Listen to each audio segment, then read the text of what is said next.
East Belfast in the 1980s was quite a place to grow up. It was a time of bombings, balaclavas, and British Army checkpoints. But that was all just the violent backdrop of an upbringing that was remarkably similar to that of any other kid my age. I wanted the same things that teenagers everywhere wanted: drink, girls, nights out, all the sinful adult entertainment that was only barely out of my reach, both figuratively and literally when it came to certain top-shelf magazines. Obviously, lots of lads my age were getting into sectarian stuff, following fathers or brothers into the IRA or the UVF or whatever other three-letter acronym thugs were terrorizing our communities all across Northern Ireland during that time. But I can't remember ever giving a monkey's bottom about prods or tags or fenians or huns. If you were all right with me, I was all right with you. And I gave even less of a toss once I realized that the only things sectarianism had to offer were prison or premature death. Back then, I didn't care about Irish freedom. All I wanted was the freedom to stay up past 11:30 acting like a buck idiot without my da tanning my hide. But whether or not you subscribed to such ideas was irrelevant. Even if it wasn't your business, the small but vocal militant minority made it your business. You just didn't have a say in the matter. The troubles meant there was no shortage of angsty young men around to write loud, shouty songs about rampant injustices, and I'd like to think that's why Belfast produced a disproportionately high amount of great punk bands. The Outcast, Stalag 17, The Defects. Me and my mates would go to as many of their gigs as we could, and that whole scene meant drink, drugs, and liberal young ladies. Now, most of my pals were into the drink, but me and this lad Stacky liked to smoke too, and it wasn't easy to get your hands on it in Belfast at the time, for a number of reasons. But two people shorten the road, as they say. So, one day, me and Stacky are trying to get hold of some smoke when we hear from a mate of ours that this St. Lucian bloke he knew was selling a load of Moroccan hash he'd smuggled in on a boat. We were up to high dough hearing this. Only problem was that his flat was over in West Belfast. For those who are out of the loop, I'll try to keep this simple. I was from East Belfast, the mostly Protestant side, and this bloke's flat was in West Belfast, the mostly Catholic side of the city. Under most circumstances, it would not be good form for a young Protestant lad like me to go wandering round the West End, but we were desperate for a joint, so we hatched what we thought would be a genius plan to cheat the system. Only way we were going to be able to get across the city was by taxi, but we'd be hard pushed to get a taxi company from either area to drive into enemy territory and back again. So we habandandered down towards Botanic, which was still quite a mixed area at the time, then called a taxi company near Glen Road, saying we needed to get to Ardine and back. Taxi driver thinks we're Catholic, gives us a lift. We get our smoke, and there's no drama. I'm 17 at the time, less than a year out of school and still looking for work. Wednesdays consisted of me begging for a few quid off my ma for lunch on my job search, then spending the day in a pub that we could get served at because one of the lads was second cousins with the barman. Those were good days they were, getting banjaxed and then stumbling back to one of our parents' houses to listen to records until they kicked us out. Great stuff. Point being, I was a regular in this one pub in Ravenhill. People knew my face there. I used to think that was a good thing. Turns out that there was a bad side to it too. Because one day, these blokes walk into the pub, and immediately we know something is dodgy because they walk straight past the bar and into the center of the room. They're scanning all the tables, which are backed up against the walls, looking for someone. And it turned out that someone was me and Stacky. They walk up to us, lean over the table, and then in these hushed voices, they put the fear of God into me. Say 5 little words that made me want to throw up. Jimmy McNamara wants to see you. I've changed some names here to protect the innocent, but let's just say the bloke I've named Jimmy was a feared senior member of the Ulster Defense Association, probably the biggest Protestant paramilitary organization operating at that time. They called him Mad Dog. I'm not even joking, and it was a nickname he'd done more than enough to earn, given that he had a reputation as being one of the most brutally violent psychopaths ever to have graced the streets of Belfast. The thing you've got to remember is that most of these paramilitary groups weren't shy about hurting the same people they claimed to be protecting, and it happened on both sides. The IRA kidnapped, tortured, and killed a Catholic mother of 8 because they thought she was passing information to the British Army. And the Schenkel butchers ended up killing 2 of their brother Protestants because they mistook them for Catholics. You see now why I thought the whole thing was a load of bollocks. The point is, if Jimmy McNamara was really all about defending good Protestants from evil, bloodthirsty Catholics who had to stuff their devil tails down the back of their trousers, I shouldn't have been soiling myself about having to meet him, which I most definitely was. Me and Stacky were given an address to go to right away, one that was only about 20 minutes' walk from the pub. There was no point trying to run or hide. The UDA had people everywhere, and the kind of fear they spread among the communities meant you couldn't really blame anyone for giving you up. The kind of punishments they doled out were horrific, and I was always terrified of getting kneecapped. For those fortunate enough not to know what that is, sorry, maybe skip this next part if you're a wee bit squeamish. Kneecapping is where a bloke shoots you in the back of the knee to basically blow your kneecap out. The damage can tend to vary depending on the kind of gun and the kind of bullet, but best case scenario, you're going to have a horrifically painful injury that takes a good long while to recover from. But worst case scenario, you get severe nerve damage and walk with a limp for the rest of your life, have to have your leg amputated, or you bleed to death because everyone's too scared to call you an ambulance. And if you really annoyed the paramilitaries, they'd shoot you in the ankles and elbows too. And I'm sure I don't need to tell you how claustrophobic that can be for any future Olympic gymnasts out there. Those kind of punishment shootings were sickeningly common when I was a lad, so as you can imagine, I was scared out of my wits. It was a good thing me and Stacky had a pint or 2 down us, otherwise I don't think we'd ever have had the courage to face our fate like men. After we had the address and the blokes walked off, we just necked our pints, walked out of the pub, and started walking off in the direction of what we assumed was going to be a UDA safe house. A lot of neighborhoods had places like that, abandoned houses that a group used as a weapons cache or a place to hide out from the cops. Sometimes the house didn't even need to be abandoned. Blokes with guns marched into your gaff and told you what was what. You didn't dare say a word on the contrary. And so, after a walk that felt like it went on forever, we finally get to the house and knock on the door. At first, the bloke who answers doesn't seem to know why we're there, and we were made to sit on the wooden floor of a room that looked like it was in the process of being redecorated. After a while, 2 blokes start coming down the stairs, and when they walk in the room, I see one of them is Jimmy McNamara. "You 2, upstairs, now," he says to us, and we didn't dare disobey. Once we reach the top of the stairs, Jimmy and his mate separate me and Stacky into different bedrooms, which, again, are totally bare rooms where the windows are covered up with newspaper. "Sit," Jimmy says. Then he and his pal leave me alone for a moment, before both reappear to tie my wrists behind my back and my ankles to the chair. I was shaking so badly when the other fellow was tying my hands, he started talking to me like he was an uncle or something. "Here, lad. It's not that bad. Calm down. Jimmy just wants to talk. Be honest and you'll be fine. As a good lad." That kind of weird fatherly tone knocks me sick even today, knowing what they were planning and what kind of people they were. I mean, they really were psychopaths to think that they could go around acting like that and still be the good guys. After that, I'm left alone again, alone in this barely lit, absolutely boggin' room, with nothing to keep me company but the stink of my own sweat and fear. After a while, Jimmy walks back into the room alone and shuts the door behind him. He stares at me for a solid minute or so, just in complete silence. There was no soul behind his eyes at all. They were just dead. He looked like a man who never slept.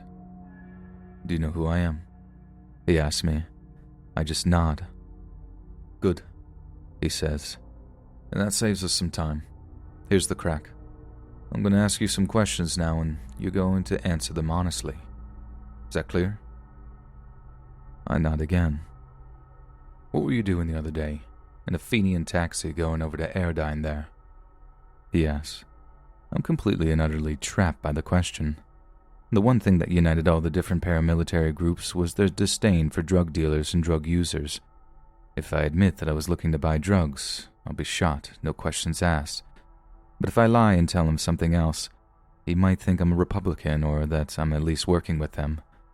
I was scared out of my mind, in no fit state to make a rational decision, so I lied. I told him I was looking at buying a guitar from a wee shop there, that I knew I shouldn't have been spending money in Catholic shops. I was really sorry and I'd never do it again. Blah, blah, blah. All lies. Jimmy was a violent, psychopathic thug, but he was good at his job, and he knew a lie when he heard one. He just sighed and shook his head, walked over to the wall and banged on it 3 times. Immediately after he does so, I just hear someone screaming bloody murder from the next room, like a horrible blood-curdling scream for a moment, and then silence. Then another scream, silence, and repeat ad nauseum. You hear that? Jimmy says to me, pacing around the room like a disappointed head teacher. That's your pal in there taking electric shocks. He lied too. Now listen to him. Stacky let out a particularly pained cry of pure agony, and Jimmy actually smiled when he heard it.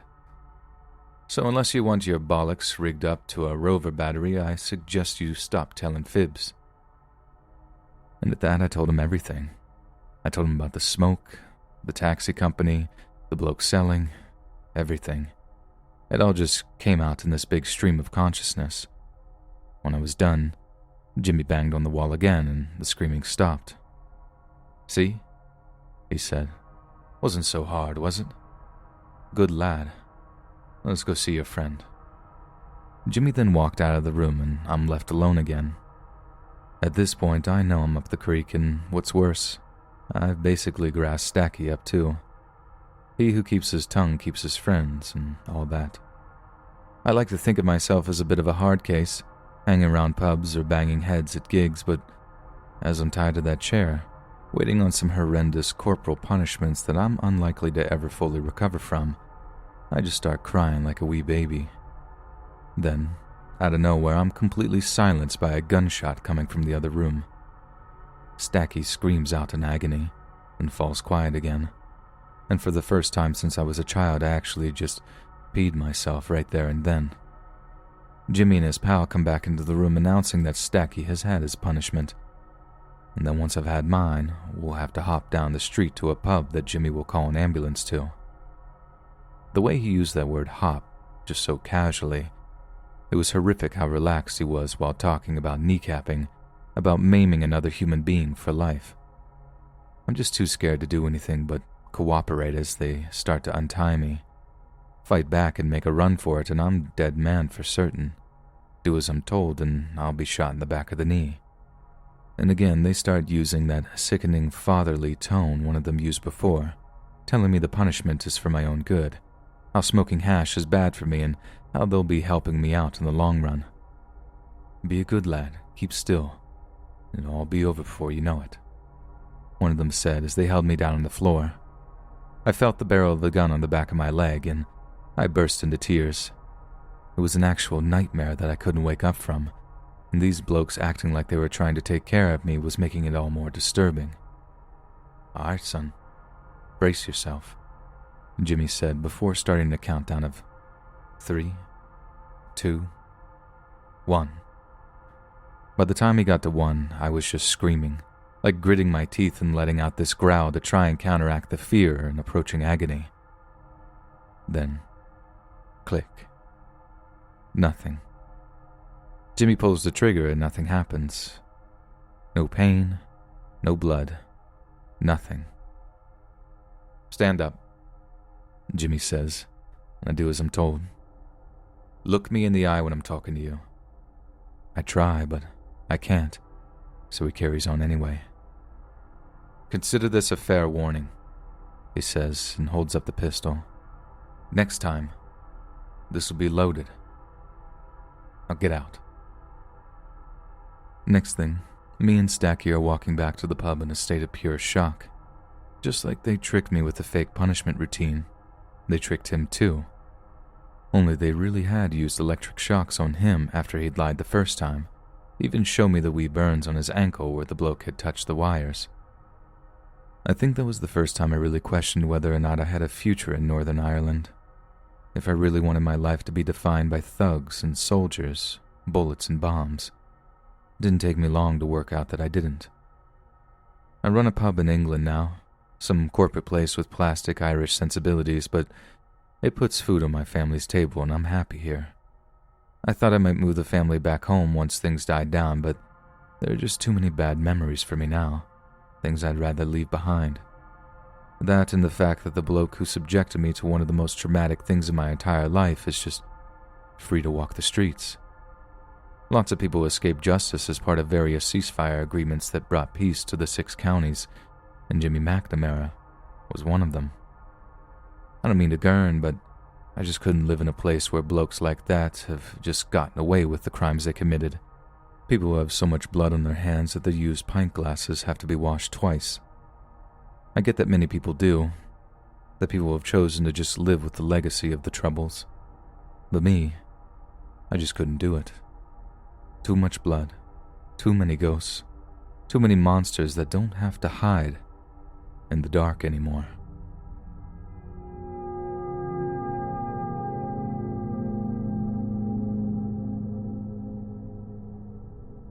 Back in the late 70s, I used to drive freight all over Ireland, in the North and in the Republic.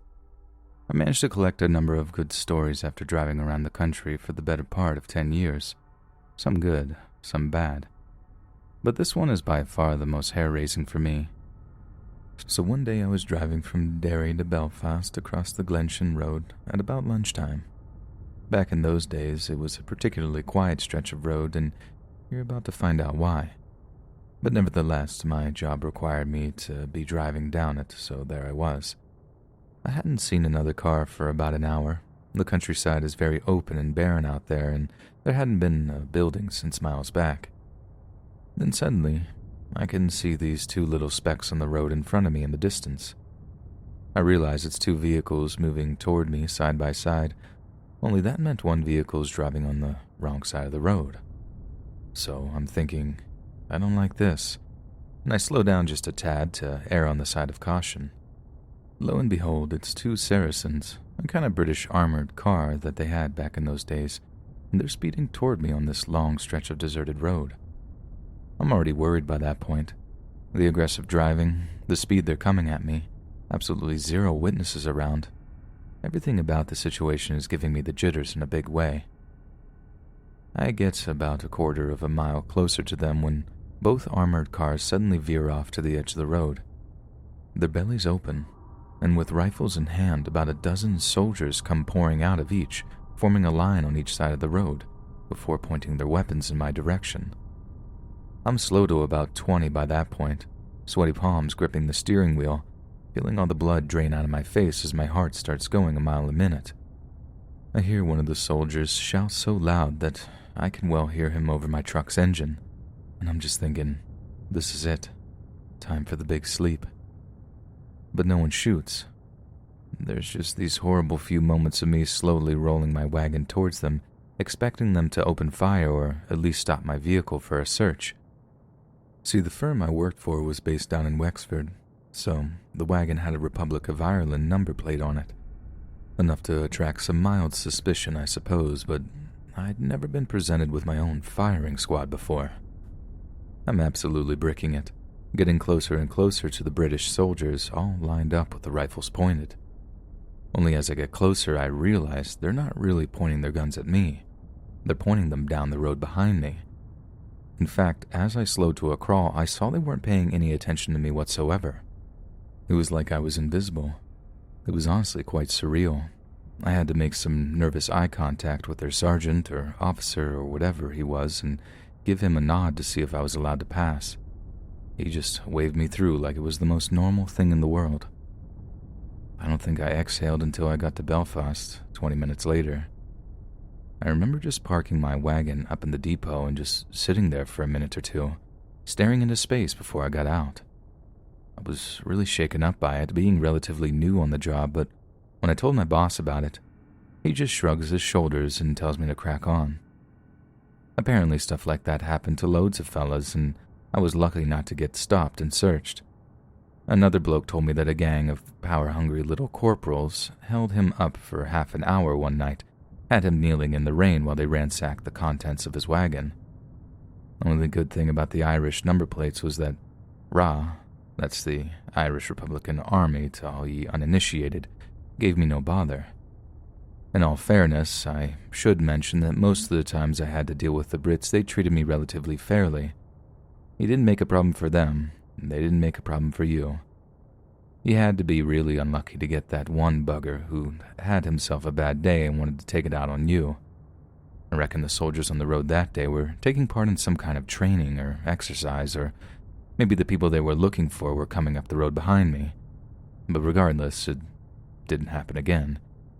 And thank Jesus, too, because I'm not quite sure my heart could have withstood another run-in like that. It's a different kind of fear, you know, when you really think you're about to cop it, and I hope I never have to feel it ever again. Because as they say here in Ireland, may the good Lord take a liking to you, but not too soon.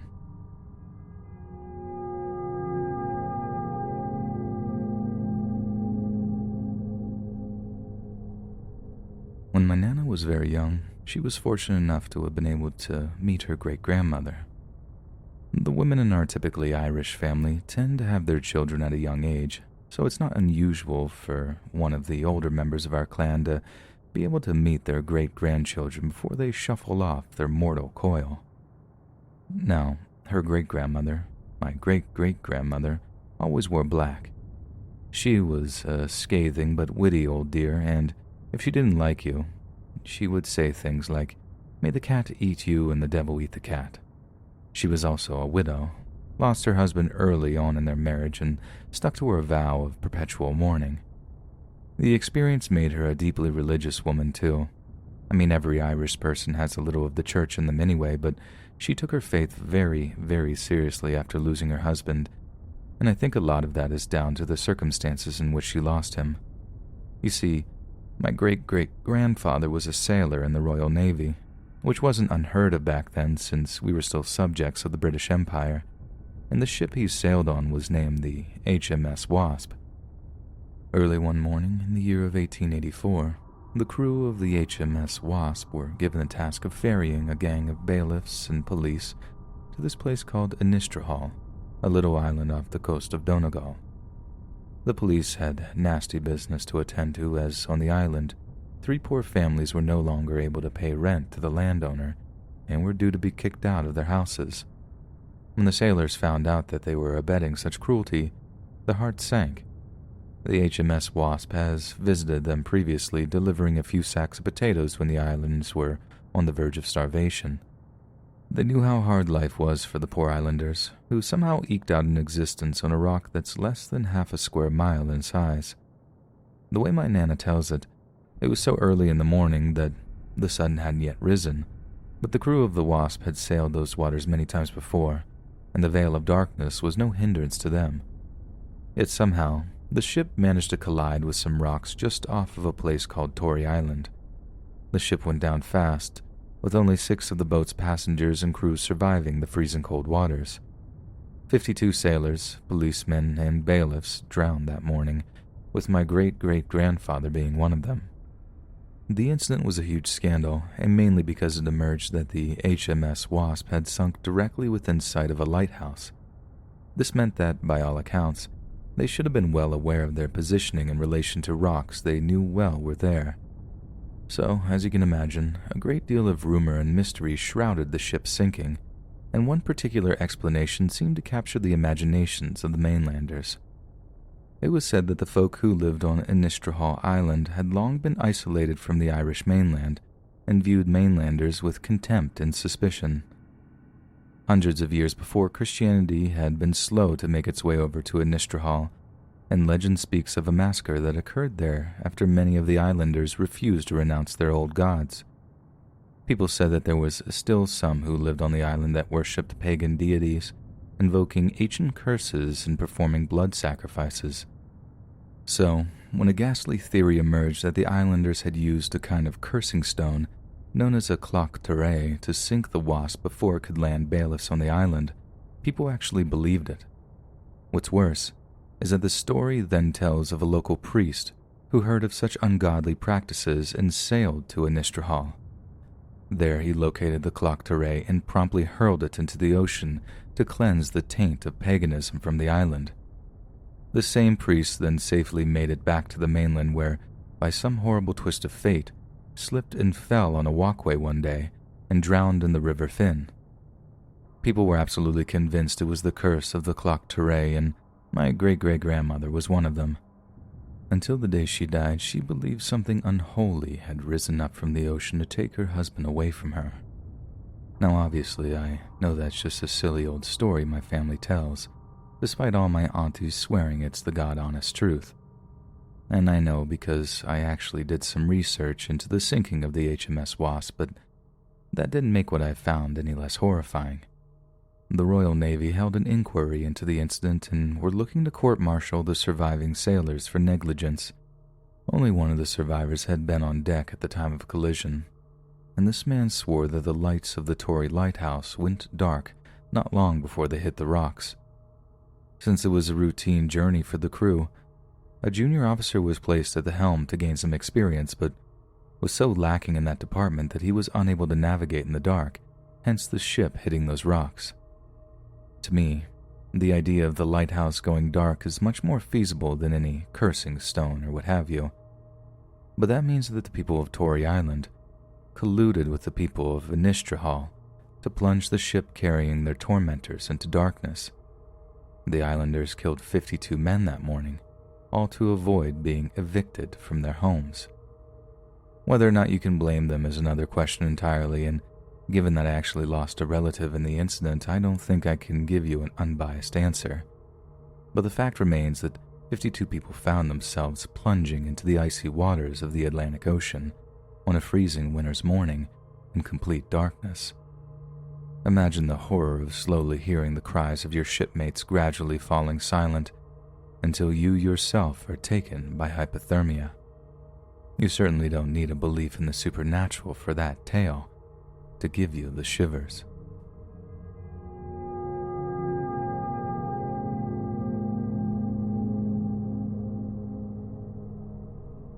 In January of 1801, representatives from the parliaments of both Britain and Ireland signed what were called the Acts of Union. They were documents that officially recognized the union of two nations into what would be known as the United Kingdom.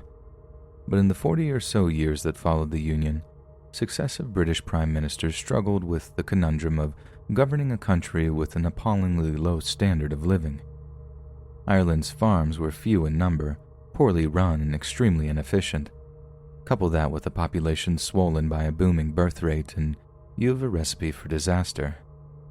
So throughout the early 19th century, the British government launched a huge agrarian effort to introduce the humble potato as the sustainer of the great unwashed.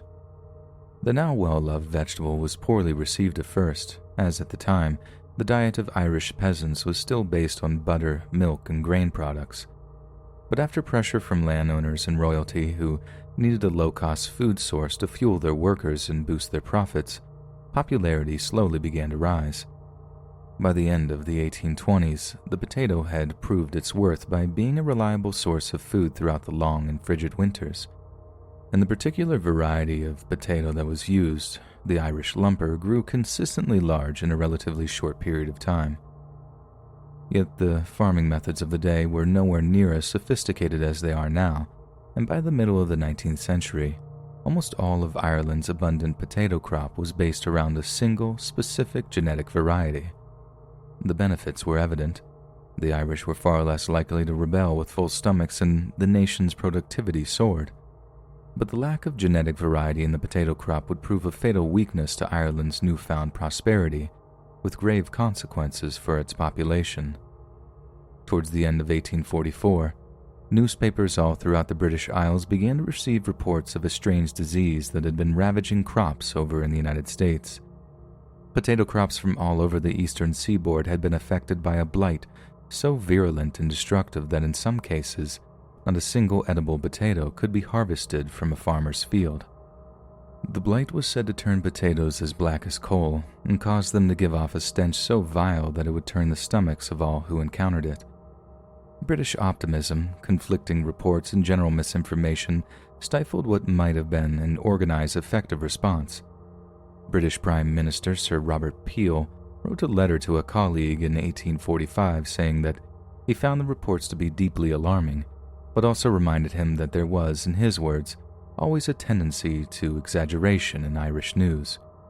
But by mid-August 1845, this devastating new variety of potato blight had reached the shores of northern and central Europe, and only when the crop was harvested in October did the scale of destruction become apparent.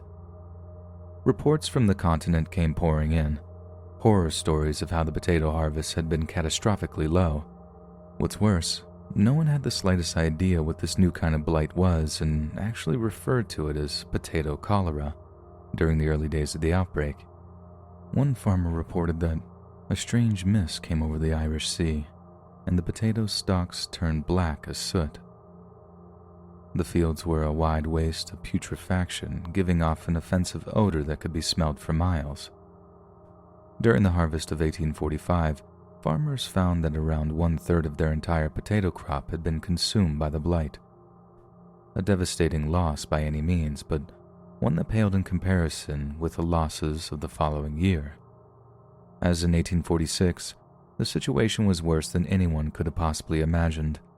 More than 75% of all Irish potatoes were rendered completely inedible. By December of 1846, more than 350,000 Irish peasants were completely unable to feed themselves. And as the number of people unable to obtain food rose, news began to trickle in of the first deaths from starvation.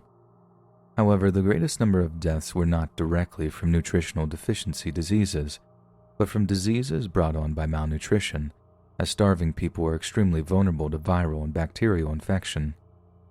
The immune system is devastated by the effects of starvation, increasing the likelihood of death to diseases like measles, diphtheria, diarrhea, tuberculosis, whooping cough, intestinal parasites, and cholera. What's more, as starving people descended on soup kitchens, food depots, and overcrowded workhouses, they inadvertently created conditions that were ideal for spreading infectious diseases such as typhus, typhoid, and relapsing fever. In essence, the variety of terrible conditions each acted as their own ingredient that, when added to the already simmering political situation, created a cauldron of suffering and death that wrought havoc on the Emerald Isle. Survivors' accounts of the period are truly harrowing. Due to the lack of scientific understanding, those who lived through the famine essentially had no idea what brought the blight to Ireland. It's most likely that trade ships returning from the U.S. were the source of the spread, but to those living in 19th century Ireland, it was believed the blight was caused by some hideous, cursed fog that rolled in from the ocean. Even respected and trusted members of the clergy propagated this idea, which must have absolutely terrified the local populace. The 1846 testimony of Reverend Robert McGowan stated that, "I was descending the mountain when I saw a thick white fog gradually creeping up the sides of the hills. When I entered it, I was pained with a cold. I had once feared some great disaster. The next morning I found the whole potato crop everywhere blighted. The leaves were blackened and hanging loosely on their stems, and a disagreeable odor filled the air." And at a time when religion played a central role in the lives of almost everyone, members of the church must have struck terror into the hearts of the Irish peasantry by making claims like, "Surely God is angry with this land. The potatoes would not have rotted unless He sent the rot into them. God is good, and because He is, He never sends a scourge upon His creatures unless they deserve it. But He is so good that He often punishes people in mercy. When He sees them going in a bad way, He chastises them." The suffering through such atrocious events is one thing, but to have pillars of your community tell you that you basically deserve it, that must have had a calamitous effect on the national psyche.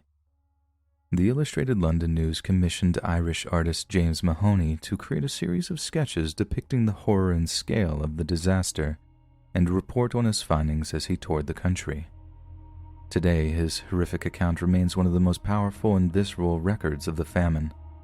While he describes many extreme incidents, his visit to the town of Clonakilty was typical of what he found in Irish towns. In 1847 he wrote, "We came to Clonakilty where the coach stopped for breakfast, and here for the first time the horrors of the poverty became visible, and the vast number of famished poor who flocked around the coach to beg alms. Amongst them was a woman carrying in her arms the cadaver of a fine child and making the most distressing appeal to the passengers for aid to enable her to purchase a coffin and bury her dear little baby."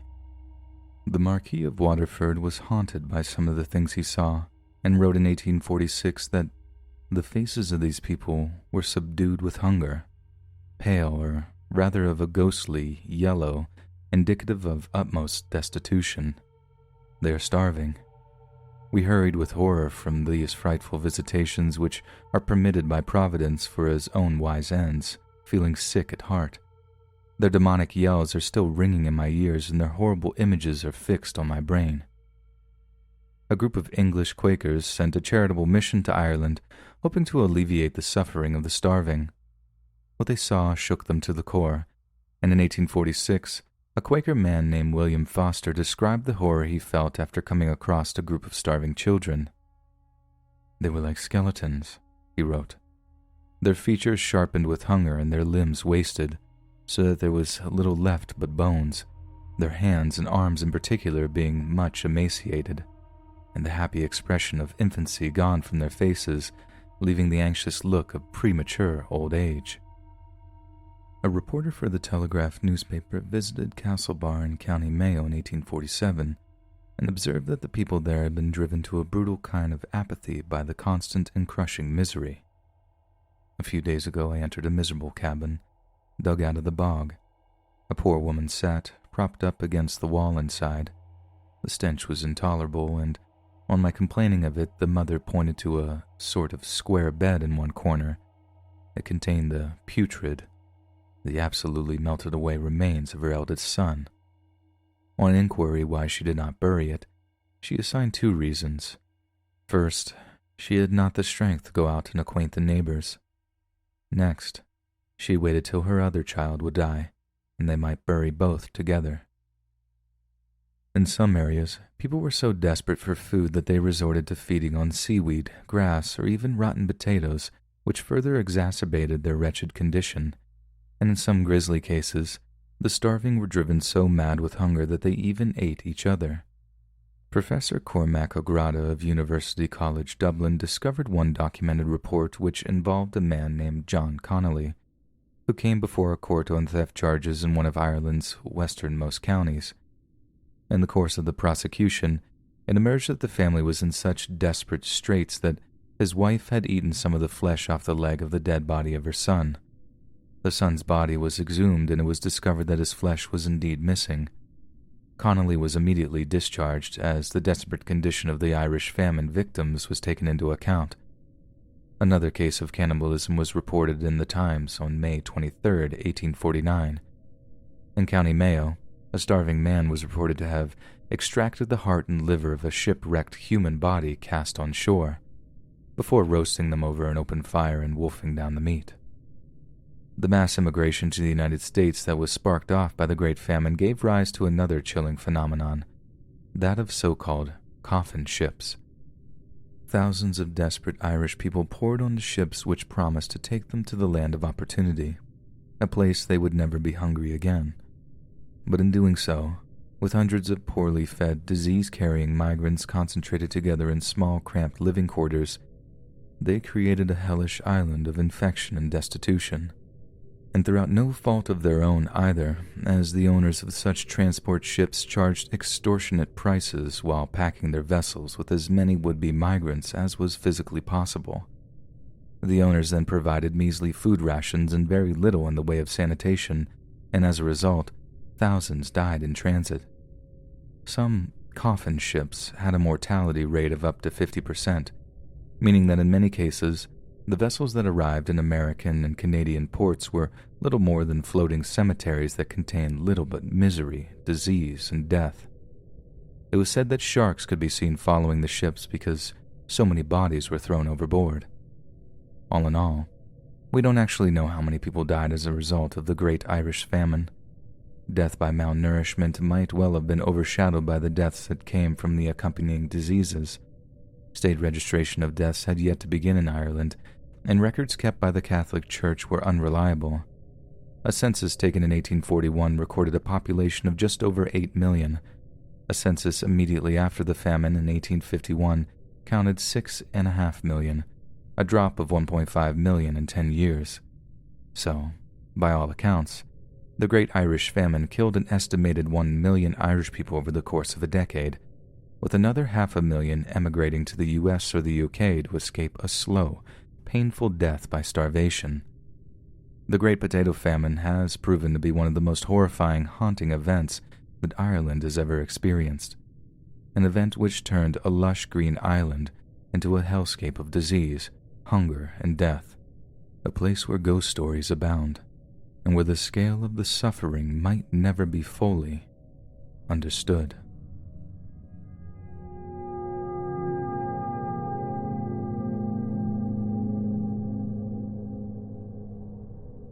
I grew up on a farm just outside of Limerick in Ireland, which, as you can imagine, made for quite an uneventful upbringing. It also meant my back garden was bloody massive, so I had plenty of space to run around outside, playing make-believe with my two sisters. And without a shadow of a doubt, our favorite toy was the little Wendy house that Dad had built for us at the end of the garden. I don't know if they have those in the rest of the world, but basically a Wendy house is like a little miniature playhouse for kids. And I say little, but Dad had built us a massive one, with like a little hallway and a kitchen and a little ladder going upstairs to a little loft. It was absolutely adorable. Me and my sisters just loved it. So much so that one summer's night, when it was warm enough, we asked Mum and Dad if we could sleep out in the Wendy house one night. They were understandably reluctant to give us permission at first, but we pestered them until they finally relented. We could have a sleepover in the Wendy house, but we had to be on our best behavior, not fight, and promise not to go walking around in the dark. It was a deal.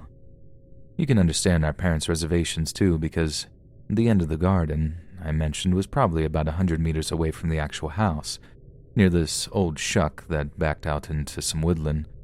Not the ideal place to leave your kids alone overnight. So that's how 3 girls under 10 years old ended up in a dimly lit wooden playhouse in the middle of nowhere, in the middle of the night. And for some reason, my older sister Kathleen decides it would be a good idea to tell ghost stories. Kathleen has always been a bit strange. She always had a fascination with ghosts and ghoulies and witches and whatnot, ever since she was young. And since she got in her hands on a book of Irish ghost stories, she thought she might regurgitate one of the stories she's read to us. She started telling us about a ghost that actually originated in Ireland, that unlike a Dracula or a Frankenstein, which come from other countries, as 9-year-old her put it, we actually had banshees in Ireland, since that's where they originated from. Our minds are absolutely blown. Ghosts lived in graveyards, old houses, and other haunted places. You had to go to the haunted place to see one. But here's Kathleen telling us about a ghost that actually comes to you, to tell you that something's going to die in your family. And the way it lets you know it is by screaming in the middle of the night, like a ghostly, ear-piercing wail. Kathleen goes on to tell us that these banshees are women who have died in terrible, painful ways, hence the screaming, and that they look like shriveled old women with red eyes who carry bowls of blood. We were just about trembling in our pajamas by the time Kathleen finished describing the nightmarish appearance of the banshee by torchlight. But somehow, when Dad came out to interrupt and tell us it was bedtime, we managed to get comfy and drift off to an uneasy sleep. The next thing I know, I'm wide awake in total darkness and everything is deathly quiet. Then I hear something that was so frightening that at first, I think I just froze up in complete terror. It was a shrill, ear-piercing shriek, almost gravelly too, as if it had come from the throat of an old lady. When I finally found the courage to move, I shot up from my makeshift bed, shaking my sisters awake and telling them to listen. We just sat there in the darkness for a moment, all 3 of us terrified, until we heard the screech again. Hearing it for a second time had me just about out of my mind with fear, but my little sister took it even worse. "It's a banshee," I remember her crying. "We have to tell Mom and Dad." Then my big sister, God bless her, decides that even though she's terrified, she's gonna run to Mom and Dad so they can rescue us from the banshee. Say what you like about Kathleen, but she believed in her own hype. She thought there was a banshee out there just as much as us. I mean, what else could have been making those ungodly noises out there? We're frantically looking for our torches, but in our panic, we can't find them. And when the banshee screams for a third time, Kathleen decides she can't afford to wait any longer. She gets up, and in complete darkness climbs down the little ladder, opens the Wendy house door, and runs off to fetch us rescue. While Kathleen was gone, me and my little sister managed to find one of the torches, so we flick it on and point it down at the Wendy house door from the loft. I don't know what the logic was about that, but that's what we did, and then we cuddled together, cried, and waited for the banshee to get us. After a minute or so, we hear rustling outside the Wendy house. Something was moving outside. We're so scared of the thing hearing us that we got our hands over our mouths. Well, we still can't stop crying, and we still don't turn the torch off. Suddenly the door opens, and what stepped inside made me and my little sister scream in pure horror. Blood was pouring down the mouth and chin of my big sister, and now she's back in the light, and now she too can see that she's bleeding. She smears a bit of blood on her fingers, looks at it, then promptly collapses. We are absolutely inconsolable at this point. Me and my little sister are begging, screaming, crying for our parents to come and save us. To us, Kathleen just ran out to get help, and the bloody banshee's only gone and gotten her before she could make it. We're trapped, and the banshee's getting closer. We're doomed. Then there's more footsteps outside the Wendy house. Heavier footsteps now. Banshee footsteps. The door swings open again, only this time, the face that appears is our dad, wanting to know what's going on here. We're screaming, "Dad, there's a banshee, be careful, it's got Kathleen behind you, Dad." He's obviously skeptical at anything at first, but when he sees Kathleen's face, it's his turn to be terrified. He turns ashen, grabs Kathleen's little body up in his arms, and then rushes back to the house with her. So keep in mind that even at this, the point of parental intervention, Dad has not taken the time to tell us that there definitely isn't a banshee. And if anything, his reaction at Kathleen's face confirmed that. Not only is there definitely a banshee outside, but he's completely abandoned us. Seriously, just try and imagine being 7 years old and that being your truth. We didn't calm down for hours. Mom and Dad said we were still up crying at 1 o'clock in the morning with the whole incident going on at about 10. Even when we knew everything was okay, we just cried because it's been so bloody traumatic. Obviously, there was no banshee, and we didn't find this out until years later for obvious reasons, but what we'd heard was the sound of foxes making love. As me and my sisters know all too well, when they do that, the lady fox screeches at the top of her lungs, producing what is a rather unsettling and otherworldly sound. Kathleen, being the brave big sister she was, had ran out to protect us. But maybe if she was as nimble as she was courageous, she wouldn't have run directly into that tree in her blind panic, almost knocking herself out in the process. Best she could do was then retrace her poor befuddled steps back to the Wendy house and pass out at the sight of her own blood. It's a story we tell every Christmas now, especially whenever there's a new boyfriend or husband making an appearance, and it always gets a giggle from those that hear it. But I think if you put a gun to my head and asked me for the scariest moment in my life, I'd say the banshee was when I was 7. I'm deadly serious. Scarier than childbirth, scarier than finding the lump in my breast, scarier than confronting my first husband about his drinking. Because I believe something I didn't understand was coming to get me. Something mythical, something supernatural, something that even Dad was scared of. Needless to say, there were no more sleepovers in the Wendy house that summer, and the whole thing went arseways and fell down a few years later. But me and my sister will always have that story to make us laugh, even though at the time, we were scared for our lives.